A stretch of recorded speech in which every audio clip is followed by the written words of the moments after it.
j'aimerais qu'on puisse continuer ce matin notre courte série sur les prophètes mineurs par la considération du prophète Abdias. Donc, si vous voulez tourner, s'il vous plaît, dans le livre du prophète Abdias, on a Osée, Joël, Amos et ensuite Abdias. Puis vous allez bien rapidement remarquer que Abdias n'a qu'un chapitre, il n'y a que 21 versets. C'est le plus petit livre des prophètes mineurs, mais aussi c'est le plus petit livre dans l'Ancien Testament. C'est vraiment un court écrit qui adresse une question principale qu'on va voir dans quelques instants. Puis la signification du nom Abdias, c'est une très belle signification. Oh, je m'excuse, ce n'est pas Amos, c'est Abdias. Ça veut dire un serviteur du Seigneur. Le nom Abdias veut dire le serviteur de l'Éternel ou le serviteur de Yahweh. Et je pensais à ça cette semaine, puis je me suis dit, quel beau nom à donner à notre enfant. Quel beau souhait venant de parents pieux, que leurs enfants soient des serviteurs de Dieu. Comme Josué a dit au peuple d'Israël, n'est-ce pas, dans ce fameux verset-là, Josué 24, au verset 15, il a dit, « Moi et ma maison, nous servirons l'Éternel. » Et souvent, les gens donnaient le nom à leurs enfants dans les temps bibliques, soit d'après les circonstances ou peut-être d'après leurs désirs. Et peut-être qu'effectivement, les parents d'Abdias ont considéré leur enfant. Ils ont dit, nous, on va le nommer Abdias parce qu'on aimerait bien qu'il serve Dieu. Et juste en passant, il y a 13 Abdias dans l'Ancien Testament. Je pense qu'il y avait beaucoup de parents pieux qui avaient ce désir-là que leurs enfants puissent servir Dieu. Dans le Nouveau Testament, Éphésiens 6,4 nous présente cette même vérité lorsqu'on dit au Père, « Et vous, Père, n'héritez pas vos enfants, mais élevez-les, amenez-les à cette maturité, amenez-les à cette place-là. Ils vont faire des choix un jour dans leur vie en les corrigeant et en les instruisant selon le Seigneur. » Donc, Abdias, c'est vraiment un très beau livre qui présente cet enfant qui a probablement été dédié au service de Dieu et qui est devenu un prophète pour Dieu. Maintenant, la période de son ministère, on pourrait dire en général, dans quel temps est-ce qu'il a servi Dieu, on place son ministère environ en 586 avant Jésus-Christ. Maintenant, c'est une date très importante dans l'histoire d'Israël, 586. Je l'ai déjà mentionné à quelques reprises dans cette série. Est-ce que quelqu'un qui se rappelle ce qui s'est produit en 586, avant Jésus-Christ? Non? Oui. La conquête de Juda par Nebuchadnezzar. Oui, c'est ça, la captivité babylonienne. En fait, ça s'est fait en 3 étapes. Puis Nebuchadnezzar est venu à 3 reprises pour attaquer Juda. Puis finalement, en 586, il a capturé Jérusalem, puis il a détruit la muraille, il a détruit le temple. Il est parti avec le peuple pour les amener en captivité. Donc, c'était pendant la période, effectivement, babylonienne. Puis Babylone, c'était une des grandes puissances de l'époque. Encore qui venait comme les Assyriens de la Mésopotamie, mais qui a étendu là, son règne sur toute une partie de l'Europe, une partie du Moyen-Orient jusqu'en Égypte, puis s'en allant aussi vers l'Inde. Donc, ça a été une grande, si on pourrait dire, un grand empire puissant. Puis nécessairement, Nebuchadnezzar le savait qu'il était un grand empereur. Puis on le voit dans le livre de Daniel, par exemple, lorsqu'il était rempli de lui-même. Puis il considérait Babylone avec toutes ses merveilles, puis une des 7 merveilles du monde antique, qui étaient ces jardins suspendus dans la ville de Babylone. Puis il disait, « Hey, la gloire de mon nom, n'est-ce pas? » Puis il prenait tout ça pour lui-même, jusqu'à temps que Dieu dise, « Non, non, c'est moi qui donne le règne aux hommes. » Puis Dieu, finalement, l'a remis à sa place. Mais dans cette charte-là, on se souvient que les tribus du Nord ont été emmenées en 722 en captivité. Et les tribus du Sud, ça a débuté à peu près en 587. Mais on pense que c'est à cette époque-là que Abdias a servi Dieu, puis qu'il a écrit dans ce contexte de cette capture de Jérusalem.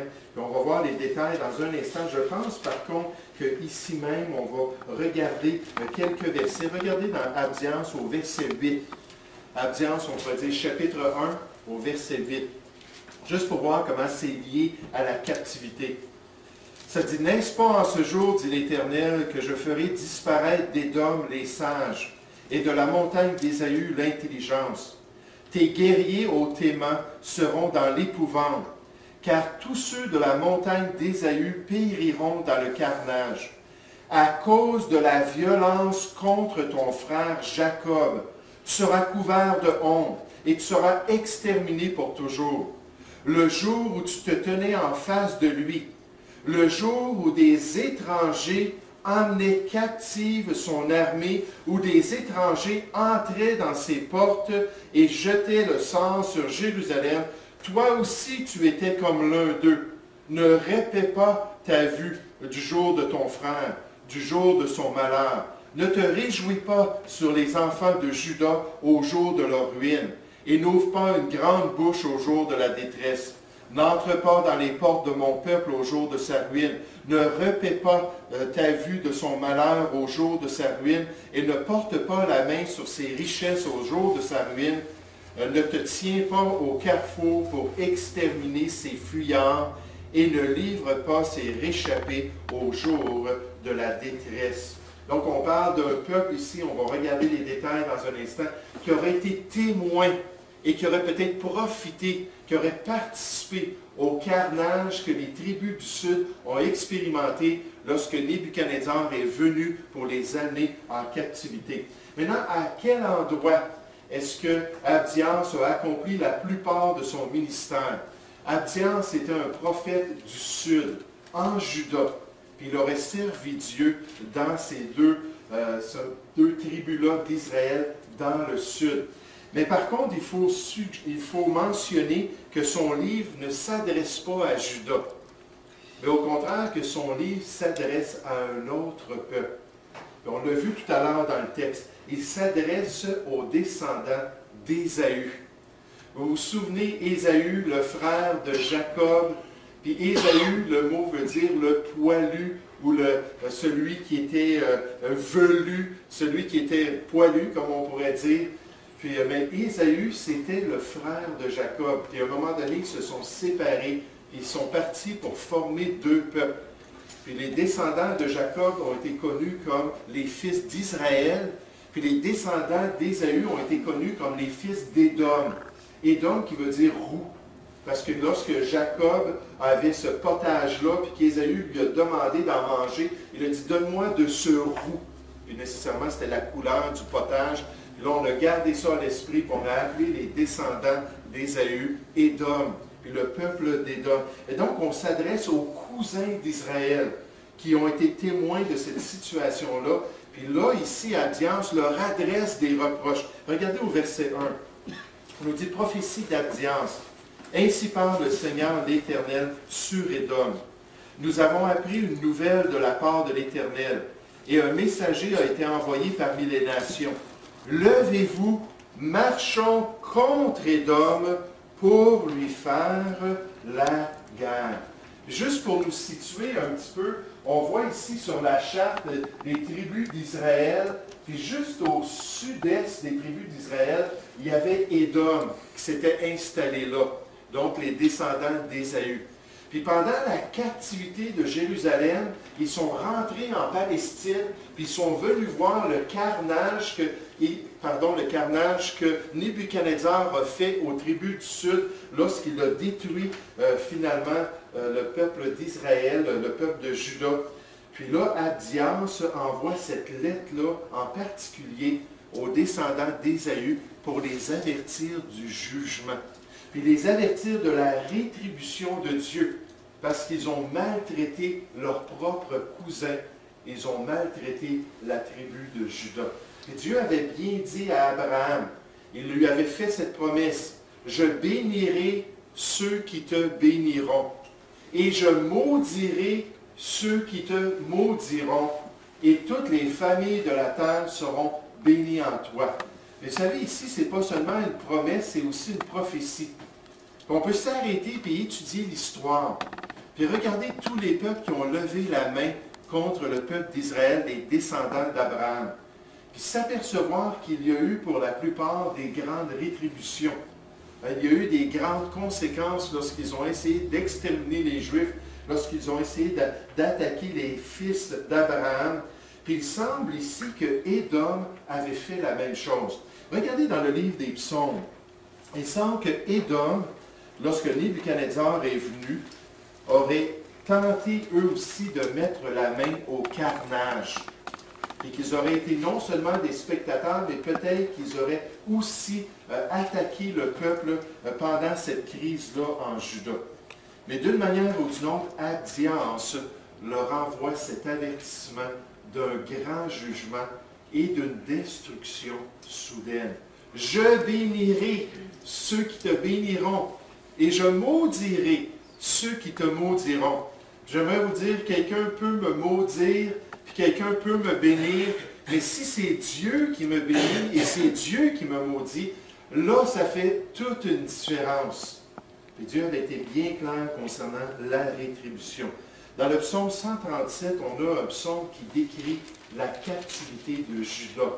Après avoir été amenés à Babylone, les Juifs se sont arrêtés pour écrire leurs lamentations, écrire les sentiments de leur cœur. Ça, c'est un des psaumes qui décrit comment ils se sentaient loin du sanctuaire, loin de la ville royale, loin de la volonté de Dieu. Parce que Dieu leur avait donné la terre promise, ils s'étaient rébellés et Dieu les avait enlevés de la terre promise. Psaume 137 au verset 1, ça nous dit « Sur les bords des fleuves de Babylone, nous étions assis et nous pleurions, en nous souvenant de Sion. » Sion, ça veut dire Jérusalem, la ville sainte. Au sol de la contrée, nous avions suspendu nos harpes. Là, nos vainqueurs nous demandaient des chants, et nos oppresseurs de la joie. Chantez-nous quelques-uns des cantiques de Sion. Donc là, ils sont en captivité, et là, les Babyloniens sont là auprès de ces Juifs-là, et ils disent, « Hey, on sait que vous aimiez ça, louer votre Dieu, on sait que vous aimiez ça, chanter des cantiques. Maintenant, chantez pour nous. On veut vraiment que vous nous divertissiez. » Et là, les Juifs, ça ne leur tentait pas du tout de faire ça. Ils n'avaient pas l'esprit du tout au chant et à la louange, n'est-ce pas? Verset 4. « Comment chanterions-nous les cantiques de l'Éternel sur une terre étrangère? Si je t'oublie, Jérusalem, que ma droite m'oublie. Que ma langue s'attache à mon palais, si je ne me souviens pas de toi. Si je ne fais de Jérusalem le principal sujet de ma joie. » Ça allait prendre vraiment une bonne mémoire parce que les Juifs ont été en captivité pendant combien de temps, dites-moi? 70 ans. 70 ans. Donc, quelqu'un comme Daniel, Shadrach, Meshach et Abednego qui arrivent à Babylone comme des jeunes hommes ou des adolescents, s'ils ont l'occasion de revenir à Jérusalem, ils seraient rendus dans la 80aine, n'est-ce pas? Donc, il dit, « Je ne veux pas t'oublier. » Verset 6, « Que ma langue s'attache à mon palais, si je me souviens de toi, si je ne fais de Jérusalem le principal sujet de ma joie. » Là, remarquez ce qu'on dit ici. Verset 7. « Éternel, souviens-toi des enfants d'Édom, les descendants d'Ésaü. Souviens-toi des enfants d'Édom, qui, dans la journée de Jérusalem, disaient, « Rasez, rasez, jusqu'à ses fondements. Allez-y, les Babyloniens, puis détruisez Jérusalem, puis enlevez cette ville-là de la carte. » C'est un peu ça qu'ils étaient en train de dire. Jusqu'à ses fondements. Fille de Babylone, la dévastée, heureux qui te rend l'appareil, le mal que tu nous as fait, heureux qui saisit tes enfants et les écrase sur le roc. Et on voit vraiment l'état de leur esprit. C'est vraiment devenu un psaume là, imprécatoire contre les ennemis d'Israël. Mais dans ce contexte-là, on nous parle d'Édom et des descendants d'Ésaü qui ont encouragé ces païens-là à détruire la ville de Jérusalem. Maintenant, à quel endroit, oui, ça on a déjà vu cela. Maintenant, deuxièmement, d'accord, je reviens à mes notes. quelles étaient les conditions politiques et spirituelles. Les conditions politiques et spirituelles, c'est certain qu'en Juda, c'était une destruction totale. Il n'y avait plus de société, il n'y avait plus de gouvernement, il n'y avait plus de royauté. Tout avait été détruit par les Babyloniens.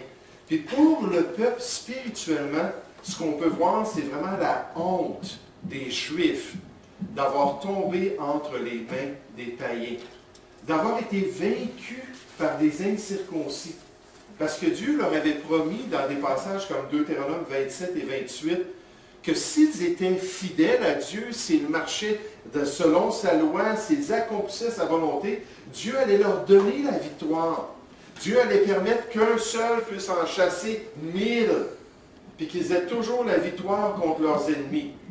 Mais il dit, si vous êtes rebelles, puis si vous avez le cou raide, puis vous vous détournez de moi, là, ça va être le contraire. Un seul de vos ennemis va être en mesure de chasser 100 d'entre vous.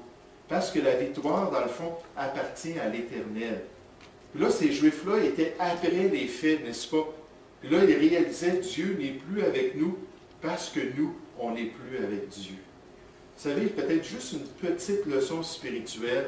Dans Jean 4 au verset 8, on nous dit « Approchez-vous de Dieu, et il s'approchera de vous. » Et peut-être si notre relation avec Dieu semble fade, peut-être que s'il n'y a plus cette intimité-là de la vie éternelle, peut-être qu'on doit réaliser ce matin qu'on doit faire les efforts pour développer notre relation avec Dieu et nous approcher de lui.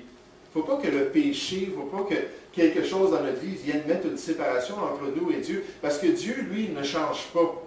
C'est nous qui avons changé quelque part, puis on doit faire des efforts pour chercher sa face et nous rapprocher de lui. Comme cet homme-là qui conduisait sa voiture, puis je vous ai raconté ça souvent, puis son épouse qui était assise à l'autre bout de la banquette, à l'époque des banquettes.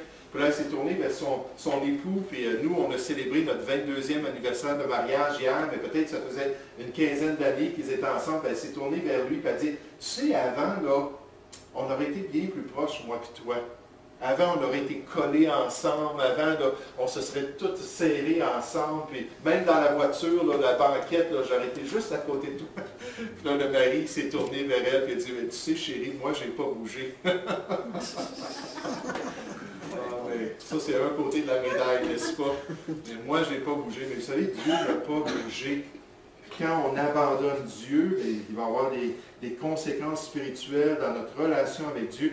Puis Dieu avait donné comme rétribution sur son propre peuple cet avertissement que s'il s'endurcissait et persistait à s'éloigner de Dieu, et à vivre dans l'idolâtrie, qu'eux-mêmes seraient amenés chez des peuples païens, puis qui seraient éloignés de la terre promise. Dans Jérémie 5 au verset 19, ça dit « Comme vous m'avez abandonné, et que vous avez servi des dieux étrangers, c'était l'époque de Jérémie aussi, quand ça s'est produit dans votre pays. Ainsi vous servirez des étrangers dans un pays qui n'est pas le vôtre. » Et le peuple d'Israël et le peuple de Juda, tous les deux, avaient été chassés de la terre promise. Dieu a dit, le pays va vous vomir. Il ne pourra supporter votre péché. Mais vous ne pourrez rester dans le centre de la volonté de Dieu. C'est ce qui est arrivé pour le peuple d'Israël. Maintenant, quel est le message principal? Le message principal s'adresse à un peuple païen. Et c'est une condamnation de la malice du peuple d'Édom, ou la condamnation de la méchanceté avec laquelle les descendants d'Ésaü ont traité leurs cousins, les Juifs. Et vous savez, lorsqu'on regarde l'histoire, lorsqu'on considère les agissements d'Édom, on voit qu'à plusieurs reprises, les fils d'Ésaü ont été vraiment là, des gens qui n'avaient pas du tout d'affinité pour leurs cousins. Bien au contraire, quand ils avaient l'occasion, ils leur rentraient le couteau dans le dos, n'est-ce pas? Puis ils étaient des traîtres contre le peuple juif. Et nécessairement, d'après les Écritures, il y avait vraiment une connexion spirituelle pour expliquer pourquoi Ésaü et Édom ont agi ainsi. Mais dans Abdias, chapitre 1, au verset 21, on a le dernier verset, un peu un résumé de cette réalité spirituelle, surtout un résumé du plan de Dieu. Parce que Dieu dit, je vais te juger, Édom, pour ce que tu as fait à mon peuple et pour la part que tu as eue contre les enfants d'Abraham. Puis en fait, il dit, je vais rétablir les Juifs. Puis il y a un avenir pour Israël. On va voir ça dans la structure du livre dans un instant, mais il dit, des libérateurs monteront sur la montagne de Sion. Ils arriveront un jour à Jérusalem pour juger la montagne d'Ésaü. Et à l'Éternel appartient le règne. Et effectivement, Dieu a frappé le peuple d'Ésaü, les descendants d'Édom, puis il a rétabli après 70 ans le peuple juif, parce que Dieu peut faire tout ce qu'il veut. Maintenant, quelle est la structure du livre d'Abdias? Il y a 3 divisions, toutes dans un chapitre, les versets 1 à 9. On voit le jugement des descendants d'Ésaü. Puis là, Abdias, il va directement, Dieu va te frapper, il y a une rétribution sévère contre toi. Au lieu d'avoir eu de la compassion, au lieu d'aider tes cousins, tu t'es tourné contre eux, puis Dieu va se tourner contre toi. Puis donc, c'est des versets très directs. Ensuite, les versets 10 à 16, on voit la cause pour cet effet de jugement. Puis la cause, c'est que Ésaü a participé à la violence contre les enfants de Juda. Donc, ils étaient responsables de leurs agissements, puis ils ont choisi de faire ce qui était mal contre les descendants d'Israël. Vous savez, Dieu, dans l'Ancien Testament, parle des Juifs comme étant la prunelle de ses yeux. Ça, c'est une image de quelque chose qui est précieux, n'est-ce pas? C'est une image de quelque chose qui est très sensible. Si j'arrive, puis je vous donne un coup, ça a déjà arrivé avec mes enfants, que je faisais quelque chose, puis je me suis tourné, puis j'ai rentré le doigt dans l'œil d'un de mes enfants, sans faire exprès. L'autre jour, je transportais un meuble, je me suis tourné, puis un de mes chiens à la maison avait la tête sortie du sofa, puis il dormait. En tournant le meuble, même pesant, j'ai frappé sa tête. Et là, ça l'a réveillé, là. Mais ce n'était pas volontaire, n'est-ce pas? Mais on sait que la prunelle, on a nos paupières qui réagissent pour protéger. C'est tellement rapide. Dès qu'il y a un peu de poussière, dès qu'il y a quelque chose qui essaie de rentrer, on a une réaction très rapide. Mais Dieu dit que les Juifs étaient comme ça pour lui. C'était un peuple qu'il avait choisi. Un peuple qui l'avait établi pour faire venir son fils, un des descendants de Juda, pour pouvoir accomplir tout son plan. Puis à cause de cette violence-là, allait venir la rétribution, mais dans les versets 17 à 21, Abdias termine avec l'espérance pour le peuple juif, la victoire future des enfants d'Israël. Les tribus du nord, les tribus du sud, on voit ça souvent dans ces prophéties-là, qui sont rétablis ensemble et qui vont revenir adorer leur Dieu et accomplir sa volonté. Maintenant, comme référence supplémentaire, 2 Chroniques, chapitre 21, nous présente une de ces occasions, lorsque Ésaü ou Édom a fait des choses contre le peuple juif. Là, on voit qu'il n'y avait pas d'amitié, il n'y avait pas de fraternité, il y avait plutôt de l'inimitié entre les deux peuples. Maintenant, comme application ce matin, c'est beau voir ces informations-là concernant le contexte historique, comprendre un peu le thème du livre, mais comment est-ce que nous, on peut appliquer ces vérités-là dans notre vie? Qu'est-ce qu'on peut retenir?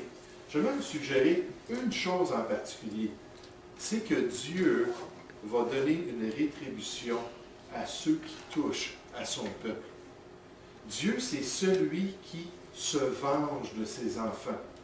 C'est celui qui veut qu'on lui remette la vengeance, qu'on lui remette la rétribution, la colère, parce qu'il dit effectivement, il réserve à ceux qui persécutent son peuple dans l'Ancienne Alliance, et la promesse de Thessaloniciens 1 au verset 6 nous est donnée aussi dans la Nouvelle Alliance, qu'il y a, selon la justice de Dieu, un jour de rétribution contre ceux qui nous auront maltraités. Ce que Dieu est en train de nous dire, c'est ne prenez pas les choses entre vos mains. Lui, il est sage. Lui, il sait comment agir. Il sait comment rendre à chacun selon ses œuvres. Regardez dans Romains chapitre 12, en terminant, je pense que c'est une bonne application de cela. Pour le peuple d'Israël, Dieu a rétabli Juda en Palestine. Il y a eu 3 périodes de rétablissement, alors que le peuple juif, on voit ça dans Esdras 1 à 6, Esdras 7 à 10, le deuxième retour, Néhémie 1 à 13, le troisième retour. Mais alors qu'on voit le peuple d'Israël qui est rétabli, et là Dieu dit, moi je vais m'occuper des Babyloniens. Ça c'est entre mes mains. Moi je sais comment agir, comment me manifester, puis ce qui est merveilleux, c'est que Nebuchadnezzar lui-même, d'après Daniel chapitre 4, est venu à la connaissance du seul vrai Dieu, grâce à l'influence de Daniel nécessairement, mais grâce aussi à l'œuvre de Dieu dans sa vie. Donc celui qui était roi lorsque Jérusalem est tombée, lui, il a reçu le pardon, puis lui, il a pu connaître le seul vrai Dieu, puis c'est son petit-fils après cela, Belshazzar, qui a été jugé par Dieu à cause de son endurcissement et de son orgueil. Et là, la rétribution est venue sur celui qui était mauvais et celui qui refusait de se détourner de ses mauvaises voies et qui a reçu la colère de Dieu. Mais Dieu est sage. Dieu ne veut pas que le méchant périsse. Dieu veut qu'on garde une bonne attitude envers les gens. Puis lui, il peut changer les cœurs. Puis lui, il peut transformer les vies. Dans Romains 12, au verset 17, ça dit « Ne rendez à personne, même pas à l'impie, même pas aux méchants, même pas aux moqueurs. Ne rendez à personne le mal pour le mal. Recherchez ce qui est bien devant tous les hommes. S'il est possible, autant que cela dépend de vous, soyez en paix avec tous les hommes. Ne vous vengez point vous-même, bien-aimés, mais laissez agir la colère. Ici, quand je lis ce verset-là, je m'aperçois que c'est vraiment une colère qui est juste, une colère qui est équilibrée, une colère qui est pondérée, qui est tempérée. Laissez agir la colère de Dieu, on pourrait dire, car il est écrit « À moi la vengeance, à moi la rétribution, dit le Seigneur. Mais si ton ennemi a faim, donne-lui à manger, s'il a soif, donne-lui à boire, car en agissant ainsi, tu avanceras des charbons ardents sur sa tête. Ne te laisse pas vaincre par le mal, mais surmonte le mal par le bien. » Abdias dit à Édom, oui, le jugement s'en vient, oui, la rétribution va être violente et Dieu va vous anéantir. Mais la leçon ici, c'est que c'est Dieu qui l'a fait. Puis lui, il ne fait rien de mal. Lui, il est parfaitement sage et il sait comment agir dans la vie des individus, dans la vie des nations. Puis il nous dit, quand ça arrive dans notre vie personnelle, qu'on a des contretemps, qu'on a des difficultés avec les gens, il dit, confiez-vous en Dieu. Puis lui, un jour, sa rétribution va venir, puis lui, il va savoir comment agir justement. Je pense que c'est une belle leçon à apprendre, puis elle va revenir, cette leçon-là, dans Jonas, le prochain livre de notre série. Parce que Jonas, lui, il a dit non, je ne veux pas que ces gens-là, les Assyriens qui avaient leur capitale à Ninive, on va voir ça, Dieu voulant, la semaine prochaine, je ne veux pas qu'ils entendent parler du pardon de Dieu. Il dit, je vais m'en aller dans l'autre direction, puis je refuse d'aller leur annoncer la miséricorde de Dieu. Puis Dieu l'a ramené, puis il a dit non, il dit, je veux que tu y ailles. Mais il ne voulait pas que Dieu puisse toucher à ces gens-là, puisse convaincre leur cœur, puisse amener une repentance. Puis quand il est allé prêcher, puis se sont repentis, il a boudé, il s'est fâché contre Dieu. C'est ça que je te disais lorsque j'étais encore en Palestine. C'est pas le mot Palestine, mais lorsque j'étais encore là, parmi ton peuple. Il dit, c'est ça que je te disais. Tu es un Dieu miséricordieux, lent à la colère, riche en bonté. Pourquoi l'auras-tu pardonné? Oh, que Dieu nous garde d'avoir une telle attitude. Donc, on va s'arrêter avec ça ce matin. On va prendre une petite pause.